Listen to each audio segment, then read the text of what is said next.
அஸ்ஸலாமு அலைக்கும். ஒரு நல்ல மனைவி என்பவள் தவறே செய்யாத பெண்ணில்லை. ஏனென்றால் மனித பண்புகளில் முழுமை என்பதே கிடையாது. அப்போ ஒரு நல்ல மனைவினா எப்படி இருக்கணும்? அவள் அன்பான இதயமும் சிறந்த புத்தியும் கொண்டவளாக இருக்க வேண்டும். தன்னுடைய இல்லத்தில் பாசமும் அமைதியும் நிறைந்த ஒரு சோலையாக மாற்றக்கூடியவளாக இருக்க வேண்டும். அவள் இன்ப துன்பங்களில் எல்லா நேரங்களிலும் தன்னுடைய கணவனுக்கு பக்க பலமாக இருப்பாள். சூழ்நிலைகள் எவ்வளவு கடினமாக இருந்தாலும் அன்பையும் உறவையும் காத்து கொள்வாள். கருத்து வேறுபாடுகளில் பிடிவாதம் காட்டாமல் விவேகத்தோடு கையாளுவாள். அன்பு நிலைத்திருக்க வேண்டும் என்பதற்காகவே சிறு சிறு தவறுகளை பொருட்படுத்தாமல் கடந்து செல்வாள்.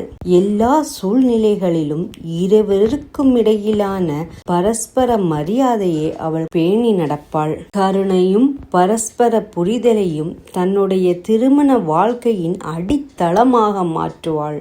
தன்னுடைய குடும்பத்தினுடைய மகிழ்ச்சிக்காகவும் இல்லறத்தின் ஒற்றுமைக்காகவும் பாடுபடுவாள். நபிகள் நாயகம் ஸல்லல்லாஹு அலைஹி வஸல்லம் அவர்கள் கூறினார்கள், இவ்வுலகில் சிறந்த செல்வம் நல்ல மனைவியாகும்.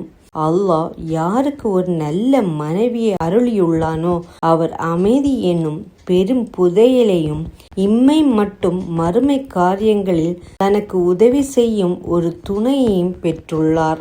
இது எப்போதுமே அந்த கணவனுக்கு நன்றி செலுத்தப்பட வேண்டிய ஒரு பேரருளாகும்.